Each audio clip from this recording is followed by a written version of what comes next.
Paediatric neurologist یہ سمجھا جاتا ہے کہ بچوں کے دماغ کا ڈاکٹر. تو فنکشن میں دیکھیں بچوں کی جو ڈیولپمنٹ ہے اس میں 4 میجر فنکشن ہیں. اس میں سمجھنے کی ضرورت یہ ہے کہ جو دماغ کے امراض ہیں وہ ڈے 1 پیدائش سے نہیں شروع ہوتے، وہ حمل سے ہی شروع ہو جاتے ہیں. اکثر آپ نے سنا ہوگا کہ اس کے والد بھی دیر سے بولے تھے تو یہ بھی دیر سے بول رہا ہے. ہمارا جو دماغ ہے وہ ہماری باڈی کے جسم کو کنٹرول کر رہا ہے. دوسری سورس پاکستان میں میجر کزن میرجز، یہ جینیٹک کنڈیشنز. کوشش کریں کہ اپنے بچوں کو اسکرین سے دور رکھیں.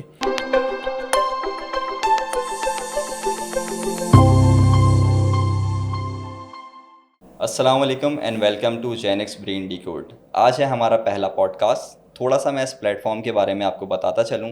اس پلیٹ فارم کا جو بیسک پرپس ہے، ہم اس میں کچھ ذہنی پہلوؤں کے اوپر بات کریں گے، کچھ ایسے نیورولوجیکل ڈس آرڈرس کے بارے میں بات کریں گے جو بچوں اور بڑوں دونوں کو متاثر کرتی ہیں. اور ہمارے ہر پروگرام کے اندر ہمارے ساتھ ایک نئے گیسٹ ہوں گے جو اس شعبے کے اندر ایک اچھا خاصا تجربہ حاصل کر چکے ہیں. ان کی انسائٹس اور ان کی ایکسپرٹیز ہمیں ہیلپ کریں گی اور ہمارے ویورز کو اچھی خاصی انفارمیشن پرووائڈ کریں گی. تو آئیے وداؤٹ ویسٹنگ اینی ٹائم میں انٹروڈیوس کرواتا ہوں آپ کو ہمارے پہلے گیسٹ کے ساتھ، doctor Raman Kumar. Doctor Raman Kumar is a consultant paediatric neurologist. اور ڈاکٹر رمن کے بارے میں اگر ہم تھوڑی سی بات کریں تو ڈاکٹر رمن نے فیلوشپ جو ہے وہ اپنی حاصل کی ہے آغا خان یونیورسٹی اینڈ ہاسپٹل سے. اور ڈاکٹر رمن ابھی لیاقت نیشنل ہاسپٹل کے اندر اپنی سروسز سر انجام دے رہے ہیں. پاکستان کی پہلی چائلڈہڈ ایپیلیپسی ہیلپ لائن کے بھی سر فاؤنڈر ہیں.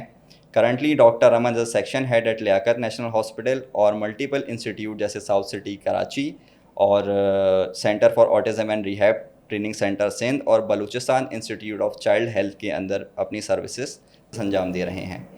It's truly an honour sir to have you with Genics brain decode. بہت شکریہ، پلیجر. سر اس پوڈ کاسٹ کے اندر ہم کچھ جرنل باتیں کریں گے، کچھ اویئرنیس کی باتیں کریں گے جو ہماری جرنل پبلک کو ہیلپ آؤٹ کرے.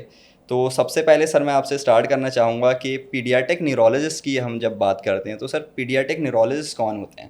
بہت بیسک اور بہت اچھا سوال ہے یہ کہ یاسر پیڈیاٹرک نیورولوجسٹ یہ سمجھا جاتا ہے کہ بچوں کے دماغ کا ڈاکٹر. ہم CNS دیکھتے ہیں، central nervous system. Central nervous system میں صرف دماغ نہیں ہوتا. سینٹرل نروس سسٹم میں برین سے سٹارٹ ہو کے نیچے جو ریڑھ کی ہڈی کے اندر جو گودا ہے، حرام مغز ہے وہاں، اور اس کے سے جو نروز نکل رہی ہیں اور مسلس، یہ پورا ایک سیٹ اپ جو ہے یہ اس کو سینٹرل نروس سسٹم کہتے ہیں. تو پیڈیاٹرک نیورولوجسٹ جو ہے وہ صرف دماغ کا ڈاکٹر نہیں ہوتا، وہ بچوں سے ریلیٹڈ جو ہے ان کے مسلس کے جو مسائل ہیں، ان کے نروس کے اگر مسائل ہیں، ان کے اسپائنل کارڈ کی سویلنگ ہے، انفیکشنز ہیں، تو یہ ساری یہ تو میں نے آپ کو ایک اسٹرکچر بتایا کہ جی ہم اسٹرکچرلی جسم کے کس حصے کو دیکھ رہے ہوتے ہیں. اگر ہم فنکشن کی بات کرتے ہیں تو فنکشن میں دیکھیں بچوں کی جو ڈیولپمنٹ ہے اس میں 4 میجر فنکشنز ہیں. اس میں ایک ہے فزیکل ڈیولپمنٹ، یعنی کہ چلنا پھرنا، اٹھنا بیٹھنا، کھیلنا کودنا، فزیکلی موٹر مائل سٹون جس کو ہم کہتے ہیں، کہ ایک تو یہ بیسک فنکشن ہے. دوسرا فنکشن جو ہے وہ ذہانت ہے، جس کو ہم عام طور پہ انٹلیکچوئل ایبلٹیز، انٹلیکٹ. اب ذہانت جو ہے وہ اسکول پڑھنا، ججمنٹ، میموری، یہ جو سارے ایگزیکٹو فنکشنز ہم ان کو اپنی زبان میں کہتے ہیں، یہ ذہانت کے زمرے میں آتی. تیسری بات جو ہے وہ سوشلائزنگ ہے، سوشلائز کرنا، سوشل اینڈ ایموشنل ریگولیشنز، یہ ڈیولپمنٹ ہے. اور چوتھی چیز جو ہوتی ہے وہ ہوتی ہے کمیونیکیشن، لینگویج، بولنا. تو 4 بیسک فنکشنلی ہم جس پہ کام کرتے ہیں. اسٹرکچرلی تو میں نے بتا دیا، فنکشنلی ہم 4 جس میں ہم فزیکل، انٹلیکچوئل، سوشل اور اس کے بعد کمیونیکیشن. ٹھیک ہے، یہ 4 ڈومینز ہیں. اب یہ جیسے جیسے بچہ گرو کرتا جاتا ہے یہ 4 ڈومینز میں وہ اپنی جو مائل سٹونز ہے وہ اچیو کرتا جاتا ہے. تو ایک چائلڈ نیورولوجسٹ جو ہے اسٹرکچرلی جو ہے وہ دماغ، حرام مغز، نروز، مسلز یہ دیکھ رہا ہوتا ہے، اور فنکشنلی بچے کی ان 4 کمپوننٹس کو ہمارے ساتھ شیئر کیا. بالکل. تو یہ سمجھنا ضروری ہے کہ ہم وہ ڈاکٹرز ہیں جو اسٹرکچرلی اور فنکشنلی ان ایریاز کو ہم کور کرتے ہیں، اور اگر بچے ان سے متاثر ہو رہے ہوں تو ہم ان بچوں کو دیکھتے ہیں, ڈائگنوز کرتے ہیں, ان کی ٹریٹمنٹ پلان بناتے ہیں. سر اگر ہم ایج کی بات کریں تو کس عمر سے لے کے کس عمر تک کے بچے آپ کے پاس آتے ہیں, اور وہ کون کون سی نیورولوجیکل کنڈیشنس ہیں, یا ہم اگر بات کریں کہ کچھ ڈس آرڈرس کی اگر ہم بات کریں تو میجر جو آپ کے پاس پیشنٹس رپورٹ ہوتے ہیں وہ کن کنڈیشنس کے ساتھ, کن ڈس آرڈرس کے ساتھ رپورٹ ہوتے ہیں؟ اس کے بارے میں سر تھوڑا سا ہمیں آگاہ دیکھیں, کریے. ہمارا جو ایج گروپ ہے وہ ہم بچوں کو جیسے ہی بچے پیدا ہوتے ہیں, نوزائیدہ بچے, ان میں اگر کوئی کنڈیشنز ہیں وہاں سے دیکھنا شروع کرتے ہیں, اور یہ ایج رینج ہوتی ہے اراؤنڈ 18 ایئرس تک. ینگ ایڈلٹس جس کو ہم کہتے ہیں, ینگ ایڈلٹس کو ہم دیکھتے ہیں, اور from day children 1 to 18 years ہاں. تک ہم اس اب کو اس میں سمجھنے کی ضرورت یہ ہے کہ جو دماغ کے امراض ہیں وہ ڈے 1 پیدائش سے نہیں شروع ہوتے, وہ حمل سے ہی شروع ہو جاتے ہیں. تو جب بچہ برین کی ڈیولپمنٹ کب سٹارٹ ہوتی ہے, وہ جب بچہ کنسیپشن کے بعد جیسے ہی حمل سٹارٹ ہوتا ہے تو وہاں سے برین کی ڈیولپمنٹ سٹارٹ ہونا شروع ہوتی ہے. تو وہ سارے مسائل جو پریگننسی کے دوران برین کو ہٹ کریں یا برین کی ڈیولپمنٹ کو متاثر کریں, وہ سارے فیکٹرز جو پیدائش کے ٹائم برین کی فنکشننگ کو, برتھ کمپلیکیشنز ان کو خراب کریں, یا اس کے بعد later on in life till 18 years of age, یہ سارے کمپوننٹس جو ہیں ان کو, ساری ایج گروپس کو ہم دیکھتے ہیں. اچھا سر, اس میں کوئی جینیٹکس کا رول ہوتا ہے؟ جی ہاں, جینیٹکس کا رول کیا ہے اس کے اندر سر, یہ تھوڑا سا ہمیں آگاہ کریے گا. دیکھیں, سمجھنے کے لیے یہ مثال کے طور پہ میں اگر بولنے کی بات کروں, مائل سٹون کی, کہ اکثر آپ نے سنا ہوگا کہ اس کے والد بھی دیر سے بولے تھے تو یہ بھی دیر سے بول رہا ہے, اکثر لوگ یہی کہتے ہیں. تو جو جینیٹکس, جو ٹائمنگ ہوتی ہے کسی مائل سٹون کے اچیو کرنے کی, کہ کب وہ اچیو کرے گا, یہ جین ڈیسائیڈ کرتی ہے. لیکن وہ کس طرح اچیو ہوگا, وہ اس کی کوالٹی کیا ہوگی, وہ انوائرمنٹ ڈیسائیڈ کرتا ہے. تو نیچر اور نرچر جو ہے نا, یہ دونوں پلے کرتے ہیں. It is not genetic. تو جینیٹکس صرف جو ہے ایسی چیز نہیں ہے کہ جس کو ہم کہیں کہ صرف سارے معاملات جو ہیں وہ جینیٹکس سے ہیں. اس انوائرمنٹ جو ہے وہ جینیٹکس کو, اب تو ہم ایپی جینیٹکس کی بات کرتے ہیں کہ انوائرمنٹل فیکٹرز جو جینیٹکس کو چینج کرتا ہے. تو بہت سارے فیکٹرز ایسے ہیں, اور بہت سارے لوگ اس حوالے سے بات کرنا شروع کر رہے ہیں آج کل, کہ ایپی جینیٹکس بھی ایک بہت امپورٹنٹ فیکٹر ہے. تو اس حوالے سے یہی ہے کہ timing is decided by the genetics and the quality of a milestone is decided by the environment that a child gets. تو اگر وہ ایسے انوائرمنٹ میں جہاں لوگ اس سے بات کر رہے ہیں, وہ آوازیں سن رہا ہے, لوگ آپس میں ایک لینگویج میں بات ہو رہی ہے, تو وہ بچے کی جو کوالٹی ہے اسپیچ کی, بولنے کی, وہ کافی اچھی ہوگی. لیکن اگر ایک بچے کا ایسا انوائرمنٹ ہے جہاں بات کم کی جاتی ہے, موبائل فون دیکھا جاتا ہے, سارا ٹائم اسکرین پہ ہوتا ہے بچہ, تو وہ اس حوالے سے جو ہے وہ کوالٹی آف اسپیچ جو ہے وہ نہیں آتی. سو یہ دونوں چیزیں ہیں, not just genetic, environment is equally important.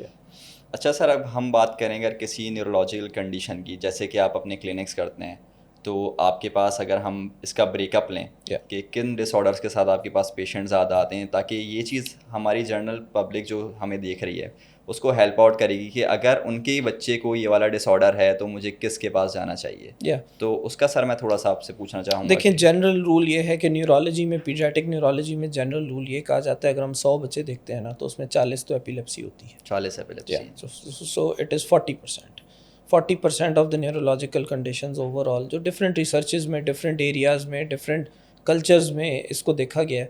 تو یہ کافی کلوز ہے, کہیں 30 ہوگا, 35 ہوگا, 40 ہوگا, لیکن 40% از ریمیننگ جو 60% ہے اس میں 20% جو ہم دیکھتے ہیں وہ نیورو ڈیولپمنٹل ڈس آرڈرز دیکھ رہے ہوتے ہیں. آٹزم ہے, ADHD ہے, اس کو نیورو ڈیولپمنٹل ڈس آرڈرز کہتے ہیں.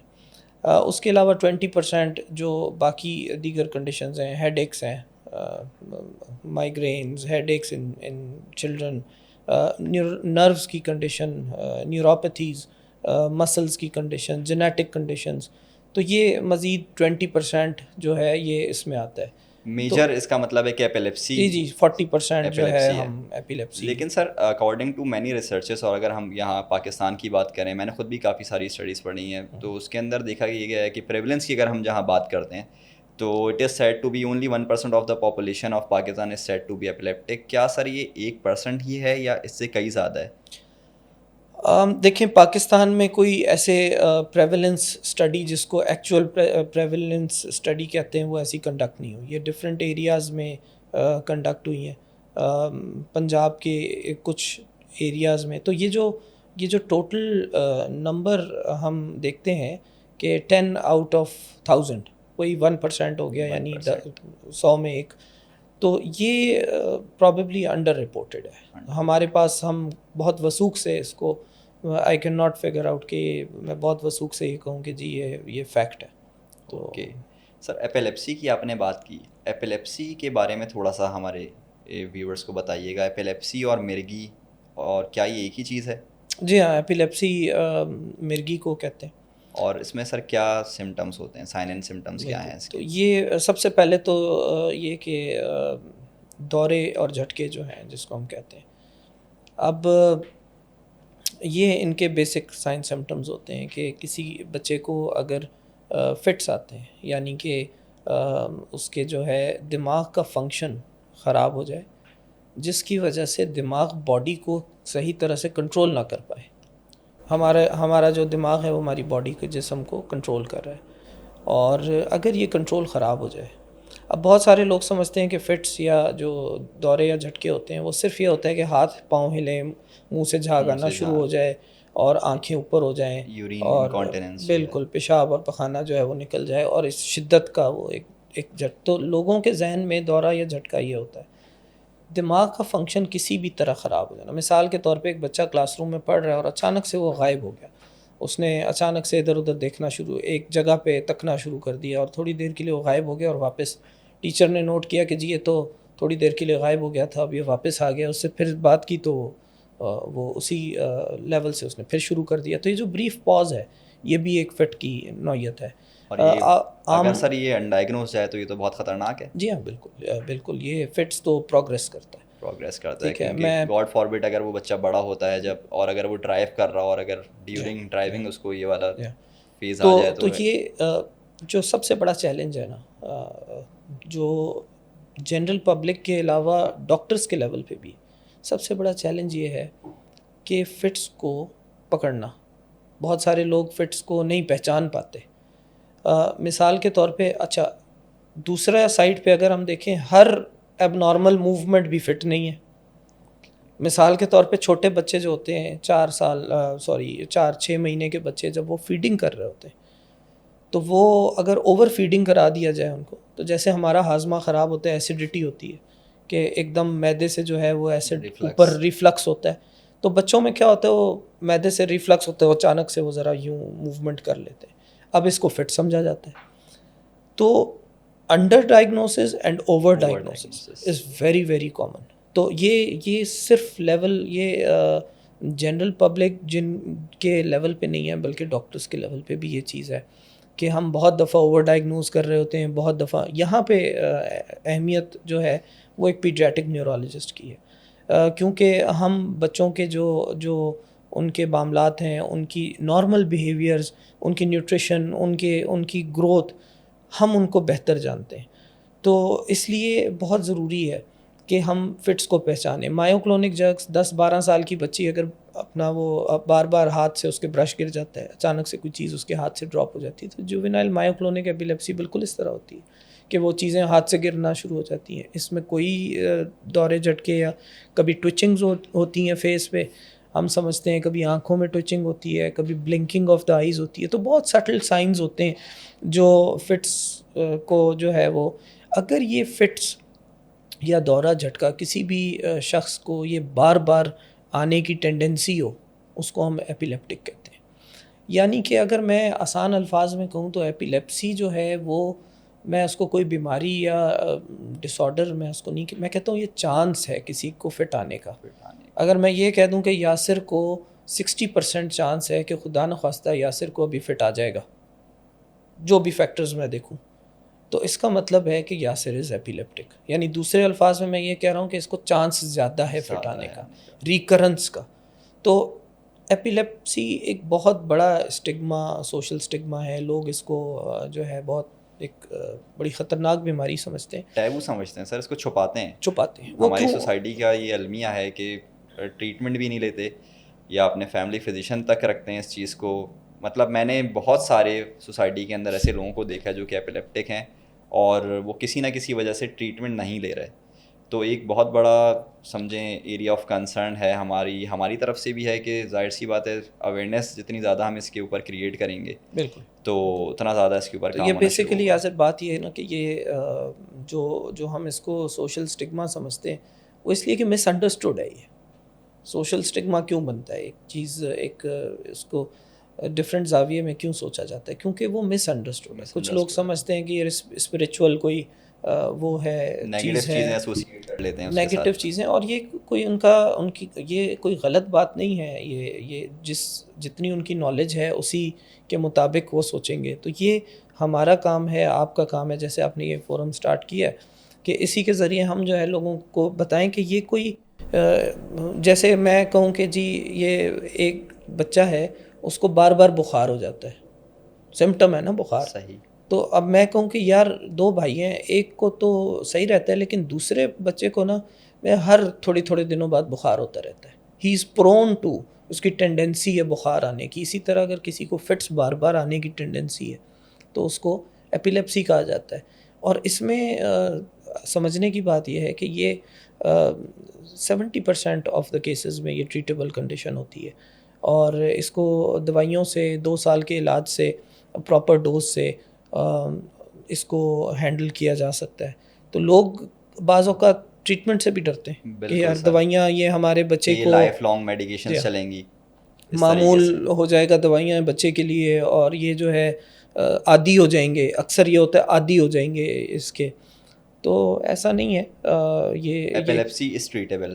ایپیلیپسی از ٹریٹیبل, جی ہاں, most of the time 70% of the cases آپ کہہ رہے ہیں کہ جس طریقے سے اگر ہم ٹائملی اس کو میڈیکیشن کچھ ایپیلیپسیز جو جینیٹک خاص ایپیلیپسیز ہیں جو میوٹیشنز ہوئی ہوتی ہیں جینز میں, جو اسٹرکچرل ہوتی ہیں کہ دماغ میں کوئی کچھ پڑا ہوا ہے اور وہاں سے وہ اسپارک ہوتا ہے, فٹ ہوتا ہے, تو وہ تو لائف لانگ ان کی ٹریٹمنٹ چل سکتی ہے. Most of the times it is treatable. So epilepsy کی اگر آپ سمجھنے کی کوشش کریں, اس کی ڈیفینیشن کو سمجھیں کہ یہ ایک ٹینڈنسی ہے کسی بھی شخص کو بار بار فٹس آنے کی, اور یہ ٹریٹیبل کنڈیشن ہے, اس کی دوائی موجود ہے.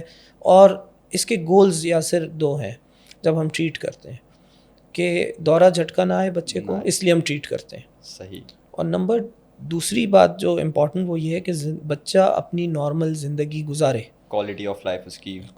مثال کے طور پہ اگر میں کسی کو دوائی دے رہا ہوں اور انہوں نے اپنے بچے کو اسکول بھیجنا بند کر دیا, اب وہ بچہ اسکول نہیں جا رہا, تو اس کا مطلب یہ ہے کہ یہ میرا جو گول آف ٹریٹمنٹ ہے یہ اچیو نہیں ہوا, فٹس نہیں آ رہے, لیکن دوسرا جو آبجیکٹیو ہے وہ اچیو نہیں ہوا. دوسرا آبجیکٹیو اچیو نہیں ہوا. بہت زبردست سر آپ نے یہ بات کی ہے. تو جو ہمارے ویورز دیکھ رہے ہیں ان کو آج یہ بات پتہ چلی ہوگی کہ ایپیلیپسی جو ہے وہ ٹریٹیبل کنڈیشن ہے, اور 70% of the cases according to doctor صاحب نے جس طریقے سے بتایا وہ مینیجیبل ہوتے ہیں. آپ نے اور سر تھوڑا سا مجھے میڈیکیشن کے بارے میں بتائیے گا, یہ لائف لانگ تو نہیں ہوتی؟ نہیں, عموماً عام طور پہ ہم بچوں میں جو ہے وہ ہم 2 سال تک دوائیاں دیتے ہیں, اور 2 سال کے بعد ہم آہستہ آہستہ کنڈیشن دیکھ کے, اگر کوئی سیزر نہیں آیا تو, اگر فٹس نہیں آیا, بالکل بہت اچھا یہ آپ نے پوائنٹ آؤٹ کیا کہ دوائی جب ہم سٹارٹ کرتے ہیں 2 سال تک اگر کوئی بیچ میں دورہ جھٹکا نہیں آیا, فٹس فری ہو گیا, تو اس کا مطلب یہ ہے کہ ہم اس کی دوائی آہستہ آہستہ نکال ٹیپر ڈاؤن کر کے اس کو اینڈ کر دیتے ہیں. یہ ہماری روٹین پریکٹس ہے جس طرح ہم ایپیلیپٹک بچے دیکھتے ہیں. ہاں, اگر ایک اس طرح کی اگزامپل ہے کہ جی دماغ میں کوئی برین میں کوئی میس پڑا ہوا ہے, کوئی چیز پڑا ہے, کوئی دانہ ہے, وہاں سے جو ہے, یا پرانا کوئی زخم ہے پیدائش کے ٹائم کا, وہاں سے اسپارکنگ ہوتی ہے, تو وہ تو نہیں مٹ سکتا, تو وہ تو اسپارکنگ ہوتی رہے گی. اس کنڈیشن میں پھر ہم دوائیوں کو زیادہ چلاتے ہیں. پاکستان میں سر ابھی ہمارے پاس کون سی سروسز ہیں؟ کیونکہ اگر ہم بات کریں انٹرنیشنلی تو کافی ساری ایپیلیپسی کے حوالے سے ہم بات کریں تو ایسی سرجریز بھی کچھ ہوتی ہیں جس کے اندر ایپیلیپسی کو ختم کر دیا جاتا ہے. تو سر پاکستان میں کچھ اس طریقے کی سروسز ابھی؟ دیکھیں, ایپیلیپسی کے حوالے سے ہمارا جو زیادہ تر, ایک تو ہمارا یہ سمجھنے کی ضرورت ہے کہ ہم ایڈوانسمنٹ کی جہاں بات کرتے ہیں وہاں پہ پہلے ہمیں ایپیلیپسی ٹریٹمنٹ گیپ کو سمجھنا پڑے گا.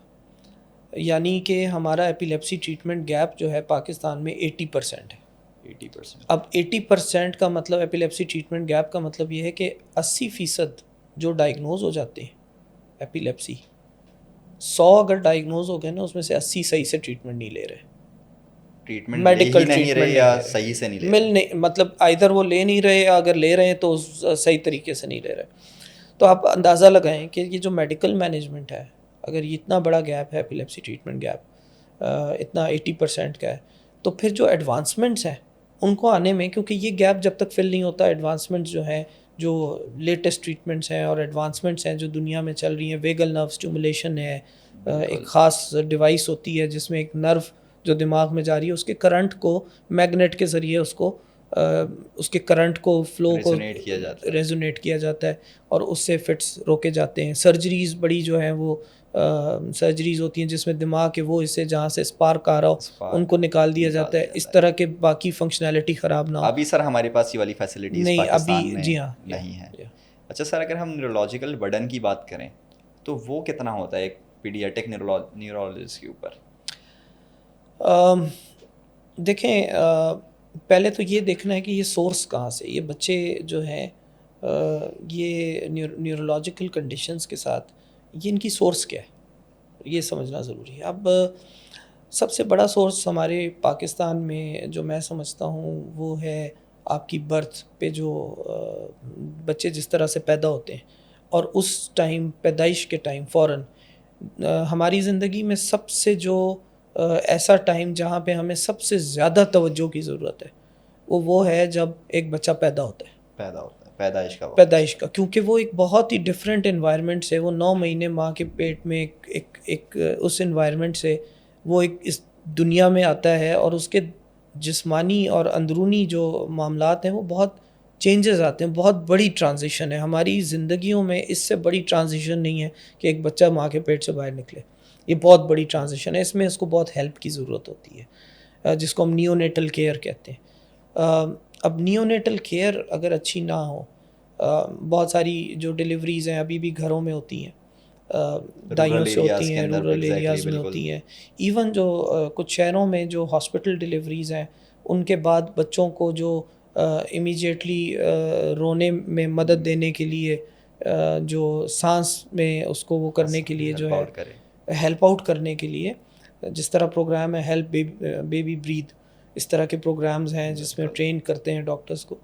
تو یہ والی جو سچویشن ہے، ایک تو ہمارے پاس یہاں سے بہت زیادہ وہ والے مطلب گیپ ہے، وہ والا کیئر بھی ہم یہ کہہ سکتے ہیں کہ یہ سورس ہے. یہ وہاں سے جو بچے پیدا ہوتے ہیں جو کہ جن کی کیئر پیدائش پہ نہیں ہوتی، روتے نہیں ہیں، انفیکشن ہو جاتا ہے، یہ وہ بچے ہیں جو بعد میں نیورولوجیکلی کسی بھی نیورولوجیکل ڈس آرڈر کی.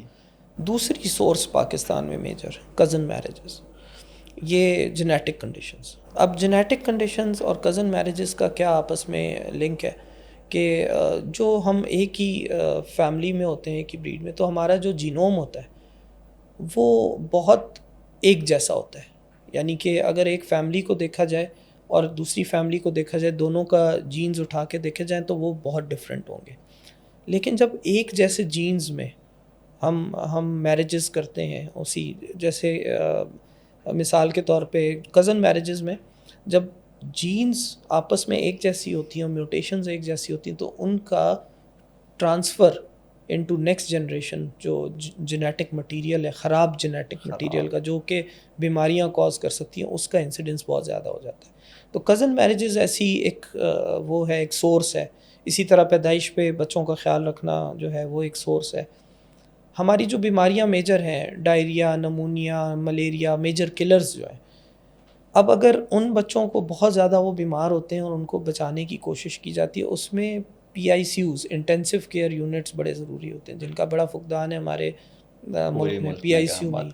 تو اگر تو کوئی بچہ جو کہ بہت سک ہو، بہت سیریس ہو، اس کو بچانے کی کوشش کی جائے، تو جب وہ بچ بھی جائے تو اس میں کچھ نیورولوجیکل ڈیمیجز جو ہیں وہ رہ جاتے ہیں. انفیکشنز کی وجہ سے بھی ہو سکتے ہیں. انفیکشن از اے میجر سورس. بالکل نیورولوجیکل کنڈیشنز جو ہیں وہ انفیکشن ہم بہت ایکسپوز ہیں. ہم جو ڈیولپنگ کنٹریز ہیں اس میں انفیکشن ایک بہت بڑا سورس ہے، جینیٹک ایک بہت بڑا سورس ہے. جس طرح کزن میرجز میں نے کہا، نیونیٹل نارمل جو بچوں کی کیئر ہے وہ ایک بہت بڑا وہ ہے.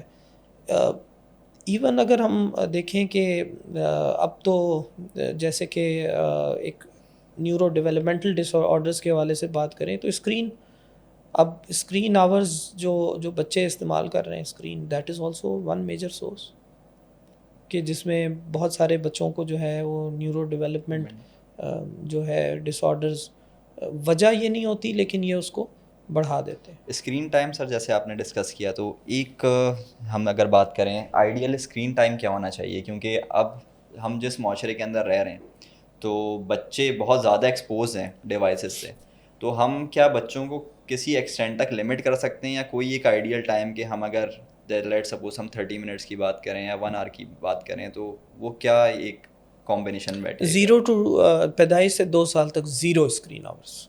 2 سال تک 2 سال 0 اسکرین آورس, آپ بالکل اسکرین نہیں دکھا سکتے. صرف اس انسٹنسز میں کہ اگر آپ ویڈیو کال جو ہے, اگر کہیں بچہ ویڈیو کال میں انوالو ہے اور وہ ویڈیو کالنگ ہو رہی ہے تو اس میں آپ بچے کو اس میں انوالو کر سکتے ہیں. اس کے علاوہ جو ایجوکیشنل پرپسز کے حوالے سے استعمال ہوتا ہے اسکرین, اور یہ that is absolutely, American academy of paediatrics کہتا ہے کہ 2 سال سے کم بچہ اسکرین نہیں دیکھے گا. 2 سال سے لے کے 5 سال تک جو ہے اس میں بہت لمیٹڈ انہوں نے رکھا ہے کہ 1 سے 2 گھنٹے, ایون 1 hour از مور, 30 منٹس وہ کہتے ہیں, لیکن وہ کہتے ہیں کہ ریسٹرکٹیڈ اس کا جو کانٹینٹ ہے وہ جو ہے سپروائزڈ ہونا چاہیے. پھر اس کے بعد کہتے ہیں school going 5 to later on 12 years 13 years, again that has to be supervised, کہ اگر اسکرین آورز ہیں بھی تو وہ ایڈلٹ سپرویژن کے اس میں ہونے چاہیے. سو ٹیکنیکلی امپورٹنٹ بات جو سمجھنے کی وہ یہ ہے کہ out of all this 2 years of age, up till 2 years of age, 0 screen hours. This is the recommendation. زبردست سر. اگر ہم جیسے باہر جاتے ہیں کہیں, اب آج کل تو اتنا زیادہ یہ ہے, مطلب ہم دیکھتے ہیں کہ ایون بچہ کھانا نہیں کھا رہا تو اس کو موبائل فون یا کوئی اس کو ڈیوائس پکڑا دی جاتی ہے اور اس کو فیڈنگ بھی کر رہے ہوتے ہیں. یہ کامن, یہ بہت زیادہ سر اب آج کل نظر یا صرف بات یہ ہے کہ دیکھیں ہم کیوں منع کیوں کرتے ہیں, یہ 2 سال تک منع کیوں کیا جاتا ہے, اس کے پیچھے جو ہے ایک بہت امپورٹنٹ لاجک ہے. جو فرسٹ 1000 days آف لائف ہوتے ہیں, اب یہ فرسٹ 1000 days آف لائف کب سے ہوتے ہیں؟ From conception till 2 years. 2 سال تک کا بچہ آپ 9 مہینے پریگنینسی کے بھی ملا لیں تو یہ 1000 دن بنتا ہے. تو 1000 days آف لائف جو ہیں they are very important for the development of the brain. ٹھیک ہو گیا. اچھا, اب اس دوران برین ڈیولپ کیسے ہوتا ہے؟ برین ڈیولپ ہوتا ہے وہ انوائرمنٹ کو محسوس کر کے. ہمارے دماغ کے 2 نروس سسٹم کے 2 پارٹس ہیں, موٹر اور سینسری, ان پٹ اور آؤٹ پٹ. جو لوگ مشین پہ کام کرتے ہیں, اب کمپیوٹر کو آپ کی بورڈ سے ٹائپ کرتے ہیں یا ماؤس سے وہ ہلاتے ہیں, ٹائپ کرتے ہیں, تو آپ ان پٹ دے رہے ہیں, وہ پروسیسر میں جاتا ہے اور سامنے اسکرین پہ آؤٹ پٹ آتا ہے. تو دماغ بھی ایسا ہی ہے کہ آپ دماغ کو جو ہے وہ ان پٹ دیتے ہیں اور اس سے جو ہے وہ آؤٹ پٹ آتا ہے. اب مثال کے طور پہ اسپیچ ہے, آواز جائے گی تو بولے گا, ان پٹ آؤٹ پٹ. اچھا, یہ صرف اسپیچ میں نہیں ہے, ہر چیز میں ایسا ہے. جو دیکھے گا ویسا بیہیو کرے گا, وہ اڈیپٹ کرے گا. تو جو 2 سال ہیں شروع کے نا, یہ ہم کہتے ہیں کہ یہ محسوس کرنے کا ٹائم ہے. گھاس پہ چلنا, سینڈ پہ چلنا, گرمی محسوس کرنا, ٹھنڈ محسوس کرنا, چہرے پہ ہوا لگنا. جو ہمارے زمانوں میں جو پرانے جب یہ اسکرین نہیں ہوتا تھا تو ہم ایکسپوزڈ ہوتے تھے, مٹی سے کھیلنا. تو یہ ساری چیزیں کیا ہیں, یہ آپ کے برین میں انفارمیشن جا رہی ہے اور آپ کا برین جو ہے ایک کلرفل برین بن رہا ہے. جب یہ انفارمیشن جو ہے کم ہو جاتی ہے, سینسری انفارمیشن کم ہو جاتی ہے, تو آپ کے برین کی ڈیولپمنٹ ایک بہت ہی سوکھا سا ایک برین بنتا ہے, جس میں سوچنے سمجھنے کی صلاحیت اڈیپٹیشن کے نہ ہونے کے برابر ہوتی ہے. تو اگر اسکرین دکھائی جاتی ہے تو جو سینسیشنز ہیں, محسوس کرنے کی صلاحیت ہے, وہ کم سے کم ہوتی جاتی ہے. تو اسی لیے کہتے ہیں کہ 2 سال تک آپ بالکل بچے کو موبائل سے دور رکھیں, تاکہ وہ اپنا انوائرمنٹ سے, جیسے میں نے کہا تھا نا کہ مائل سٹونز کی جو کوالٹی ہے وہ انوائرمنٹ ڈیسائیڈ کرتا ہے. تو that is the most important fact about the developing brain, کہ it needs sensory input, good sensory input. تو جو ویورز ہمارے ساتھ ہیں ان کو ایک بہت زبردست میسیج ڈاکٹر صاحب نے دیا ہے کہ لیس دین 2 ایئرس جو بھی بیبی ہے آپ کا، آپ نے اس کو کوئی بھی گیجٹ پرووائڈ نہیں کرنا انٹل اور انلیس وہ آپ کے ساتھ آپ کو کتنا بھی ضد کرے، جو بھی کرے، آپ نے اس کو پرووائڈ نہیں کرنا. سر ڈیولپمنٹ ڈس آرڈرس کی ہم بات کرتے ہیں، جیسے اسکرین ٹائم، کیا یہ اسکرین ٹائم لیڈ کرتا ہے ڈیولپمنٹل ڈس آرڈرس کو؟ جیسے ADHD ہے اور آٹزم کی ہم نے تھوڑی بہت بات کی تھی شروع میں. اچھا، اس سے پہلے کہ میں تھوڑا سا بتاؤں، یہ ہماری ایک بڑا امپورٹنٹ ہے جو میں لوگوں تک یہ بات پہنچانا چاہوں گا، مدرس تک اسپیشلی، کہ وہ کہتی ہیں کہ جی ہم کھانے کے ٹائم بچے کو صرف اسکرین دیتے ہیں. ایگزیکٹلی سر. اور اس کے علاوہ کیونکہ وہ کھاتا نہیں ہے تو ہم اسکرین دے دیتے ہیں تاکہ وہ کھا لے. تو یہ میں سمجھانے کی کوشش ماؤں کو یہ کرتا ہوں کہ کھانا جو ہے اس کا مقصد آبجیکٹو پیٹ بھرنا نہیں ہے، اس کا آبجیکٹو ایک ایکسپیرئنس دینا ہے بچے کو، جس میں ٹیسٹ ہے، اسمیل ہے، ٹیکسچر ہے، زبان ہلانا، اس کو سونگھنا، اس کو پتہ لگے، اس کو میٹھا پھیکا، اس کو یہ ساری چیزیں سینسیشنز، جیسے میں نے بتایا نا کہ یہ فیلنگ ہے. تو اب یہ مائیں یہ سمجھتی ہیں کہ ہم بچے کو کھانا اس لیے کھلا رہے ہیں کہ اس کا پیٹ بھر جائے، جب کہ اصل میں کھانا کھلانا کا مطلب ہے اس کو ایک ایکسپیرئنس دینا. تو جب آپ اسکرین دے کے اس کو کھانا کھلائیں گے، وہ کوئی جو ان پٹ ہے وہ انجوائے نہیں کر رہا، وہ اس کو پتہ ہی نہیں چل رہا. آپ گھاس کھلا دیں، وہ اسکرین دیکھ رہے ہیں. تو کہنے کا مقصد یہ ہے کہ ہمیں یہ سمجھانا جو ہے نا بڑا کافی مشکل ہو جاتا ہے کہ یہ تو بھوکا رہ جائے گا. بھوکا رہنے سے کچھ نہیں ہوگا، ٹھیک ہے. وہ جب اس کو بھوک لگے گی، ایک نیچرل اللہ نے ایک نظام بنایا ہے کہ وہ خود لے گا آپ سے، کہ وہ بھوک جب لگتی ہے، کچھ کیمیکلز دماغ سے ریلیز ہوتے ہیں، وہ معدے میں جاتے ہیں، معدے کو ایسڈ ریلیز کرتے ہیں. ایک بڑا ہی زبردست میکانزم اللہ تعالیٰ نے ایک بنایا ہوا ہے، جو ایسا نہیں ہو سکتا کہ کسی بچے میں یہ میکانزم جو ہے ختم ہو یا ہو ہی نہ. تو موبائل دیکھ کے کھانا کھلانا جو ہے. دوسری بات نیورو ڈیولپمنٹل ڈس آرڈرس کے حوالے سے کہ اسکرین جو ہے، اسکرین وجہ نہیں ہوتی. بہت سارے پیرنٹس ہمارے پاس اسپیشلی مدرز، جب ان کے بچے کو آٹزم ڈائگنوز ہوتا ہے یا کوئی بھی نیورو ڈیولپمنٹل ڈس آرڈرز ہوتے ہیں اور انہوں نے اپنے بچے کو اسکرین بہت زیادہ دی ہوتی ہے، تو وہ خود کو بلیم کرتے ہیں اور باقی گھر والے بھی ان کو بلیم کرتے ہیں کہ جی یہ اس وجہ سے ہوا. اچھا، وجہ یہ نہیں ہے، وجہ جینیٹک ہے. وجہ جینیٹک ہے. یہ ایک مزاج ہے جو پہلے سے ہی اس کے جینز میں، اس کے جو پورا DNA ہے اس میں اس کا مزاج ایک لکھا گیا ہے کہ جی یہ سوشلائز کمیونیکیٹ نہیں کر سکتا اتنا اچھا عام لوگوں کی طرح. اور اس میں بہت ساری اچھی سکلز بھی ہیں اس کے DNA میں، جو ہمیں پیرنٹس کو پہچاننے کی ضرورت ہے کہ اگر یہ سوشلائز کمیونیکیٹ میں کمی ہے اس کو، تو یہ اچھا کس چیز میں، تو پوٹینشلز کیا ہیں. تو بیسیکلی جو جین ہے وہ ڈیسائیڈ کرتی ہے مزاج کو، اور جو انوائرمنٹ ہے وہ اس کو کم زیادہ کرتا ہے.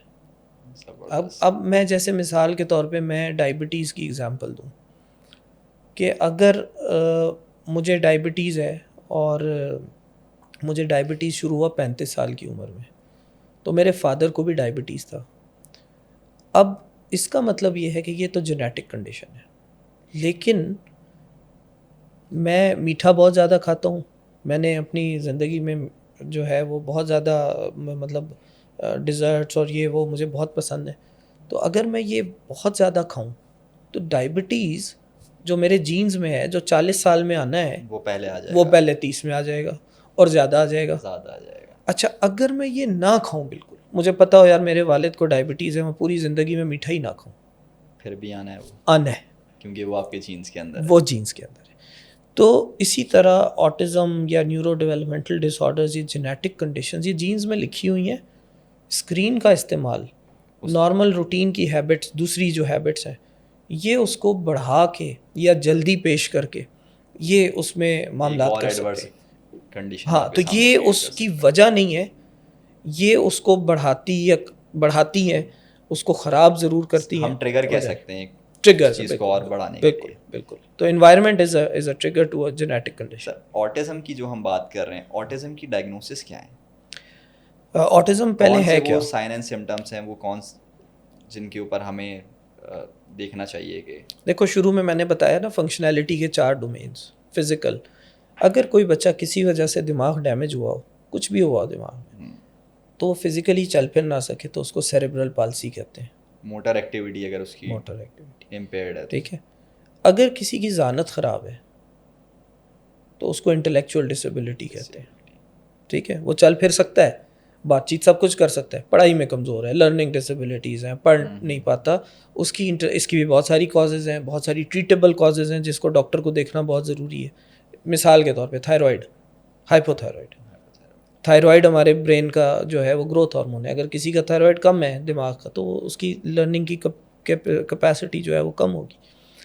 تیسری چیز جو میں نے بتائی سوشلائزنگ اینڈ کمیونیکیشن, تیسری اور چوتھی چیز کہ کمیونیکیشن, بولنا, اسپیچ, لینگویج اینڈ اگر کوئی بچہ سوشلائزنگ اور کمیونیکیشن کی ڈومین میں پیچھے, اس کی وہ ڈومین اتنی ڈیولپ نہیں ہو رہی, تو اس کا مطلب ہے کہ اس کو آٹزم ہو سکتا ہے. اب یہ ڈائگنوز جو ہے یہ اسکرین ہم 18 ماہ کی عمر سے کرتے ہیں, 18 منتھ سے, ارلیسٹ اسکرین ہم 15 منتھ سے ہم کر لیتے ہیں. لیکن کچھ جو نیورو ڈیولپمنٹ کے جو ڈاکٹرز ہوتے ہیں, ڈیولپمنٹل پیڈیاٹیشنز جو اس کو دیکھتے ہیں, وہ مینلی جو ہے, اچھا ایک چیز میں بڑا واضح کر دوں کہ یہ جو آٹزم, اے ڈی ایچ ڈی, یہ پیور نیورولوجیکل کنڈیشنز نہیں ہیں جو کہ ایک نیورولوجسٹ, پیڈیاٹک نیورولوجسٹ دیکھتا ہے. ہم فل ان دا گیپ کرتے ہیں کہ ہمارے یہاں پیڈیاٹک نیورولوجسٹ بہت کم ہے, جو ڈیولپمنٹل پیڈیاٹیشنز ہیں یہ ان کا کام ہے, وہ بہت کم ہے تو ہم بھی دیکھ لیتے ہیں. تو لوگوں کو یہ سمجھنے کی ضرورت ہے کہ ڈیولپمنٹل پیڈیاٹیشن ایک ایسا ڈاکٹر ہوتا ہے جو بچے کی ڈیولپمنٹ کو جو ہے مانیٹر کرتا ہے, اس کے مسائل کو دیکھتا ہے اور ان کو جو ہے مینیج کرتا ہے. مطلب سر یہ ان کور ڈس آرڈرس میں نہیں آتا, لیکن due to unavailability of resources آپ لوگوں کو یہ چیز ٹیکل کرنی پڑتی ہے. ایبسلیوٹلی, بالکل. جیسے آج سے کچھ سال پہلے ہم پیڈیاٹک نیورولوجسٹ نہیں تھے تو ایپیلیپسی ایڈلٹ نیورولوجسٹ بھی دیکھ لیتے تھے. تو اب چونکہ آ گئے, اب ہوپ فلی یہ ڈیولپمنٹل پیڈیاٹیشنز جیسے جیسے آتے جائیں گے اور ان کا اسکوپ بڑھتا جائے گا تو یہ ہم سے چیز نکل کے یہ پیورلی ان کے پاس چلی جائے گی. اچھا سر, اکثر پیرنٹس اگر میڈیکیشن یا تو دینا بھول جاتے ہیں یا اسکپ کر دیتے ہیں, تو ٹریٹمنٹ ایڈہیرنس کا کتنا رول ہے اس کے اندر؟ ہم اگر کسی بھی نیورولوجیکل ڈس آرڈر کی ہم بات کریں, ایپیلیپسی کی ہی چلیں ہم اگر بات کر لیں, تو اس کے بارے میں سر تھوڑا سا بتائیے. بہت زیادہ کمپلائنس کسی بھی نیورولوجیکل ڈس آرڈر میں, چیزوں کو آرڈر میں لانے کے لیے ڈسپلن ضروری ہے. ٹھیک ہے نا, ہم ڈس آرڈر کہتے ہیں نا, ڈس آرڈر کا کیا مطلب, آرڈر میں نہیں ہے, تو اس کو ڈسپلن چاہیے اور کمپلائنس بہت ضروری ہے. ہمیں کمپلائنس انشور کرنے کے لیے ہم کہتے ہیں کہ جی فکس ٹائم پہ دوائیاں دیں اور بالکل الارمز لگائیں. اور یہ پیرنٹس کو سمجھنے کی بہت ضرورت ہے کہ اگر دوائی مس ہو جاتی ہے تو دوائی کا جو بلڈ میں لیولز ہوتے ہیں وہ اچانک سے گر جاتے ہیں اور بہت خطرہ ہوتا ہے کہ دوبارہ بچے کو فٹس آئیں یا ان کی جو کنڈیشن ہے وہ خراب ہو جائے. سر یہ ایڈلٹ اور پیڈس میں جو ڈوزز ہیں یہ ڈفرینٹ ہوتی ہیں, اور کیا میڈیسنس بھی الگ الگ ہوتی ہیں؟ جی, اس کے بارے میں تھوڑا سا ہمیں بتائیے. جب بچہ گرو کر رہا ہوتا ہے تو بچے کی جو ہینڈلنگ ہے, جب دوائی اس کے اندر جاتی ہے تو بچے کی ہینڈلنگ بہت مختلف ہے, کیونکہ اس کے آرگنز ڈیولپ ہو رہے ہیں, اس کا لیور اتنا میچور نہیں ہے, اس کی کڈنیز جو ہیں وہ اتنے میچور نہیں ہیں.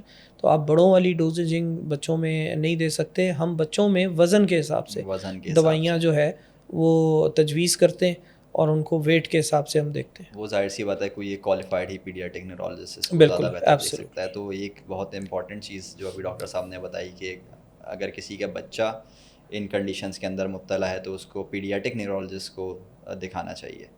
اور سر اگر ہم سلیپ کی بات کریں اور نیوٹریشن کی بات کریں تو اس کا کتنا رول ہے سر؟ بہت زیادہ. نیند کا جو ہے وہ بہت زیادہ ہے. نیند کا تھوڑا سا میں اگر سمجھانے کی کوشش کروں کہ نیند کا تعلق جو ہے اس کا ٹریگر کیا ہے, نیند کیوں آتی ہے؟ اندھیرے سے. ٹھیک ہے, تو اللہ نے ایک نظام بنایا ہوا ہے کہ ہمارے دماغ کے اندر ایک گلینڈ ہے, پائنیل گلینڈ, جس کو ہم تھرڈ آئی بھی کہتے ہیں. تو یہ 2 آنکھیں ادھر ہیں اور ایک آنکھ دماغ, اور وہ آنکھ کیا دیکھتی ہے؟ وہ آنکھ اندھیرا دیکھتی ہے. جب وہ اندھیرا سینس کرتی ہے تو وہ ایک کیمیکل بلڈ میں بھیجتی ہے, میلاٹونن, اور وہ اس کیمیکل سے کیا ہوتا ہے کہ نیند آنا شروع ہو جاتی ہے. اب اگر ہم دیکھیں اپنے گھروں میں تو ہماری جو صبح اور جو دوپہر ہوتی ہے وہ کم روشن ہوتی ہے، راتیں زیادہ روشن ہوتی ہیں. سب کے. ہاں تو زیادہ روشن ہوتی ہے. اب وہ کرٹنز لگے ہوئے ہیں، گھر کو جو ہے نا وہ اندھیرا اندھیرا رکھا ہوا ہے دوپہر میں، اور رات کو بے تحاشا لائٹیں چل رہی ہیں. تو سلیپ جو ہے اس کو ڈسرپٹ کرنے سے نہ صرف نیورولوجیکلی چیلنجڈ بچے بلکہ جو نارمل بچے ہیں ان کی بھی دماغ کی جو گروتھ ہے، نشو و نما ہے، وہ شدید متاثر ہوتی ہے. تو اندھیرے کے اوقات میں پیرنٹس کو ہمیشہ سمجھاتا ہوں کہ اگر اندھیرے میں آپ بچے کو سلا رہے ہیں تو بچہ سو بھی رہا ہے اور اس کا دماغ بھی گرو کر رہا ہے. لیکن اگر آپ صبح دوپہر میں سلا رہے ہیں، اس کو روشنی کے اوقات میں سلا رہے ہیں، وہ بچہ 3 بجے 2 بجے رات کو سو رہا ہے اور 12 بجے دوپہر میں اٹھ رہا ہے، اس کا مطلب فجر کے سے لے کے 12 بجے تک تو روشنی ہے. تو روشنی کے اوقات میں صرف سو رہا ہے، صرف سو رہا ہے، لیکن اس کے گروتھ نہیں ہو رہی. کوئی برین کی گروتھ تو یہ بہت ضروری فیکٹر ہے کہ نیند کا بہت خاص خیال رکھنا چاہیے. بہت زبردست سر، آپ نے ہمیں آگاہ کیا. بس ایک آخری سوال سر میں آپ سے، بلکہ سوال کیا، میں آپ سے ایک گولڈن ایڈوائس لینا چاہوں گا جو آپ ماڈرن پیرنٹنگ یا پیرنٹس کو دینا چاہیں، وہ کیا ہوگی سر؟ میرا یہی جو ہے پیغام ہے سب پیرنٹس کو کہ پیرنٹنگ کو ایک جو ہے وہ ایک سورس آف انگزائٹی نہ بنائیں اپنے لیے. جیسے ہمارے ماں باپ نے ہماری پیرنٹنگ کی ہے، ہم بہت زیادہ اینکشس ہو گئے ہیں ریگارڈنگ دا پیرنٹنگ، اور ہم بہت ساری چیزوں کو دیکھنا شروع ہو گئے ہیں اور جو ہیلدی روٹینز ہیں ان سے ہٹتے جا رہے ہیں. تو I would strongly advise all the people کہ جناب اپنے بچوں کی نیند کا، ان کی خوراک کا، ان کی ڈسپلن کا، زندگی میں ڈسپلن کا بہت خیال رکھیں. اور جو گروئنگ برین ہے یہ بہت فریجائل ہوتا ہے، یہ چھوٹی چھوٹی چیزوں سے متاثر ہوتا ہے. تو یہ اسکرین آورز کو پلیز لمٹ کریں، اس کو اسکرین بالکل جو ہے میں ایک بہت اچھی پوسٹ دیکھ رہا تھا کہ کسی ملک میں ایک پیرنٹس نے ایک بچے کو بہت بڑا گفٹ دیا، اور وہ اس چیز کا تھا کہ وہ 1 سال اس نے اسکرین نہیں دیکھا تھا.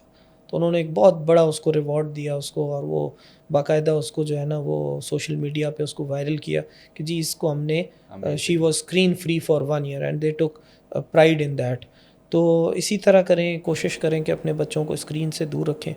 اور باقی جہاں تک چھوٹے چھوٹے سمٹمز، چھوٹی موٹی چیزیں ہیں، ضرور پیڈیاٹرک نیورولوجسٹ جو ہیں ان سے رابطہ کریں کہ کوئی بھی نیورولوجیکل کنڈیشن ان اٹینڈڈ نہیں ہونی چاہیے. اگر آپ کو شبہ ہے، ہمارے لیے سب سے اچھا جو پیشنٹ ہوتا ہے جو میں انجوائے کرتا ہوں اس کو دیکھنا، وہ ہوتا ہے کہ پیرنٹس پریشان ہو کے آئیں کہ ڈاکٹر صاحب ہمارے بچے کو یہ پرابلم ہمیں لگتا ہے، اور ہم سب کچھ دیکھ کے ہم کہیں نہیں آپ کا بچہ صحیح ہے. تو یہ اس طرح کا جو ہے جب ایٹماسفیئر کریٹ ہوگا کہ آپ ویجیلنٹ ہوں گے اور اپنے بچے کو ڈسپلن رکھیں گے تو چیزیں آگے بہتر ہوں گی. Thank you so much doctor صاحب، آپ کے قیمتی وقت کا بہت بہت شکریہ. اور میں امید کرتا ہوں جیسے کہ ہمیں بہت کچھ سیکھنے کو ملا، آپ ویورز کو بھی بہت نئی چیزیں سیکھنے کو ملی ہوں گی. تو ہمیں اجازت دیجیے، ملتے ہیں آپ سے انشاءاللہ نیکسٹ پوڈ کاسٹ کے اندر ایک نئے گیسٹ کے ساتھ. ٹل دین، اللہ حافظ.